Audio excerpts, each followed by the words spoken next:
Bandela Tuchina, Tijila, New York and New Jersey, Sunny, Dogam Chushikanjogi, into the Gilani, Tujinda, Dewe Sunshin and Kuyin. Thank you, Guru Bandela.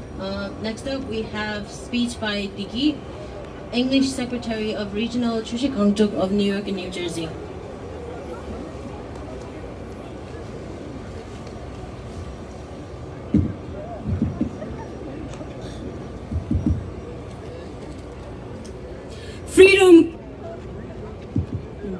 Freedom comes with a price that our forefathers and ancestors paid for in flesh and blood.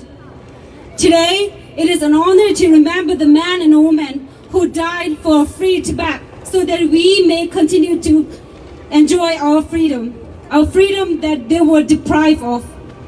We Tibetans who are born in exile have many answers towards one simple question. Where did you come from? Born in India, brought up in Nepal, came here to the United States at a young age, and I'm a Tibetan American. Many families came into exile due to the Chinese occupation of their homeland and walked at night with the help of moonlight and slept in the day to avoid Chinese army who were patrolling to harm them. My name is Diki. I'm a current member of New Jersey and New York Dogam Chushikanjog. Today, on behalf of our organization, as well as all the other organizers that work hard to make this commemorative day possible, we would like to thank each and everyone who came here to participate in our 63rd National Uprising Day and help keep this moment alive. Without taking much time, I want to highlight some important facts regarding today's event. Tibet has faced a comparable situation what Ukraine is facing now. Today is the same day, March 10, 1959, when all Tibetans in unity, around 30,000, protested against the communist Chinese invasion in front of Nubulinga's gate around 9 a.m. in Tibet. Youngsters, aged people, monks and nuns, children were killed. Blood flowed like a river. Machine gun fell on them like a non-stop hailstone. But still, our people kept the slogan of Pögyalo, Free Tibet, ongoing until their last breath. Tibetans were slaughtered, dismembered, vivisected, burned, beheaded, scaled, dragged to death by the communist China in our own rightful land. Now 63 years have passed since our brothers and sisters have ignited the flame within our heart. Till now, we are holding the lamp burning and our struggle to be heard by the rest of the world. Since then until now, Tibetan has been seeking independence for our own rightful country, Tibet. In every place, in every corner, we as the Tibetans are raising our voice of truth, democracy, and freedom from the Chinese government. Every citizen in our country is responsible for strengthening the foundation of our society and has a prime responsibility to bring out what has happened and still happening in our country under Chinese rule to the others. We should draw a lesson from the past, remain vigilant in the present, and live with the hope of seeing a brighter future. 6 million Tibetans have tried every means to the wall that our country was occupied and we were oppressed. Our brothers and sisters have been self-immolating inside and outside of Tibet. Few days ago, a young boy who is merely 25 years old, Tsawan Nubu, an aspiring talented, self-immolated in front of Potala's gate, hoping to spread the message to the world of humanitarianism. We as a younger generation are an asset of a nation that the Chinese forcefully took from us. We are the factors of national power, if right utilized, can lead our country to the height of glory and prosperity. We as the Tibetan youngsters have to show the Chinese government that our ground of solidarity and patriotism have been getting much stronger than ever before. The truth of Tibet belonging to Tibetan, not Chinese, will prevail and will keep doing anything to achieve our goal and hope of our parents and grandparents to see their home in Tibet one day.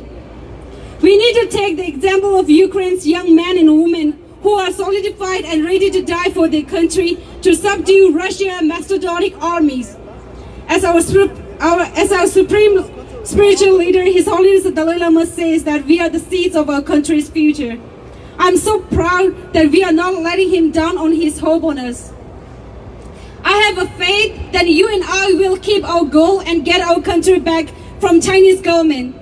We will subdue any obstacles and pressure that come in our way by proving the truth to the world leaders. Though I was not privileged to born in Tibet, but as a being of family from Dogam Chishugan to Tensung Talama, where my grandfather Rarai Gadar served as a general by sacrificing his family for the country's independence. He was imprisoned over 13 years and tortured, and at last poisoned to death in jail.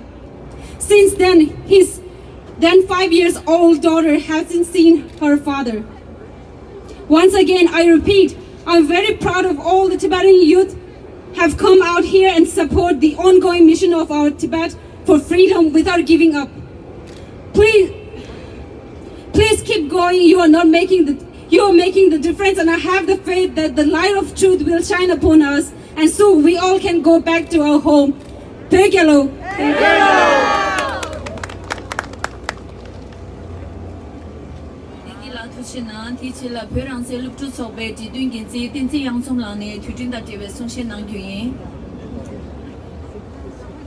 Thank you so much, Dikila. Next up, we have speech by Denzin Yangzong, Grassroots Director of Students for a Free Tibet.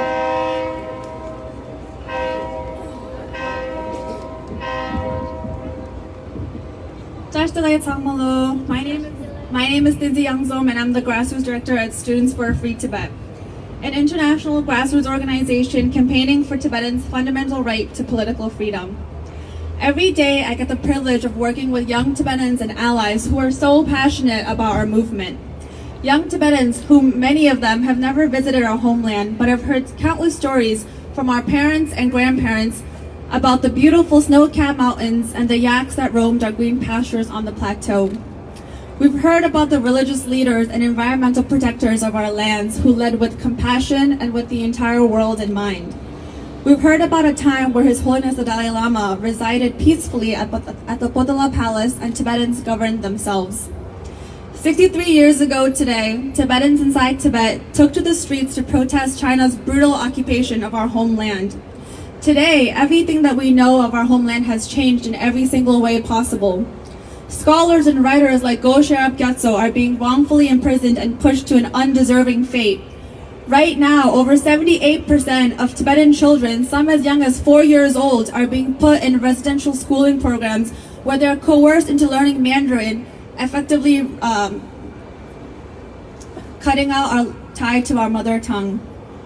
Last week, we heard about the self-immolation attempt by 25-year-old Tsewang Norbu, but due to the information blackout inside Tibet, his current whereabouts and current status are unknown. One report has even emerged saying that the Chinese government is attempting to brush aside his death as an accident. We all know that he gave up his promising future and that his life, because the situation inside Tibet has become so dire, he felt the need to light his body on fire.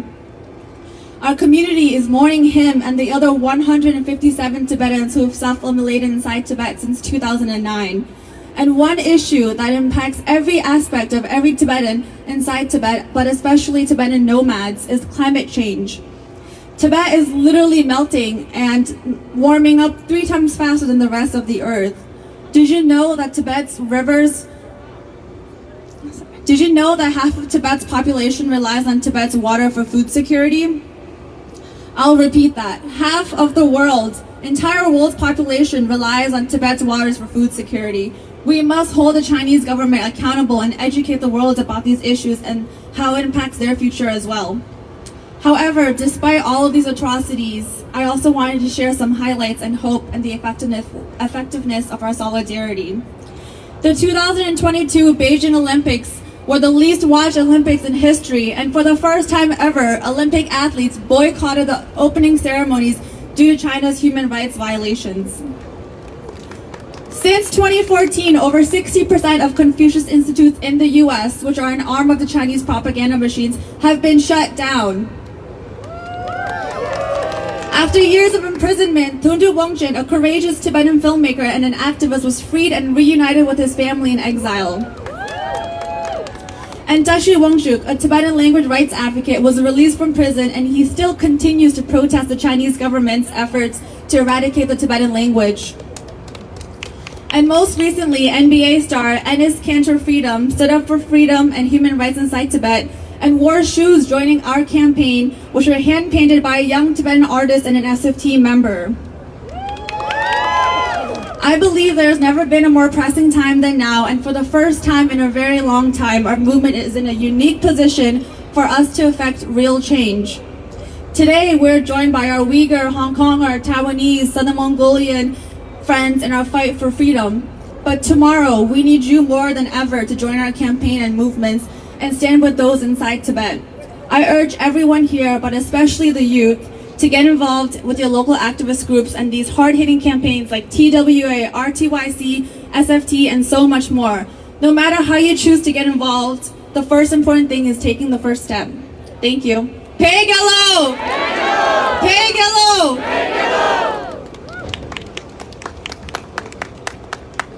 Dinsi yang zum la tu chi na di ji la abe za di so be so shin nga wan ta shi la ne tu jin da de we song shin nang yun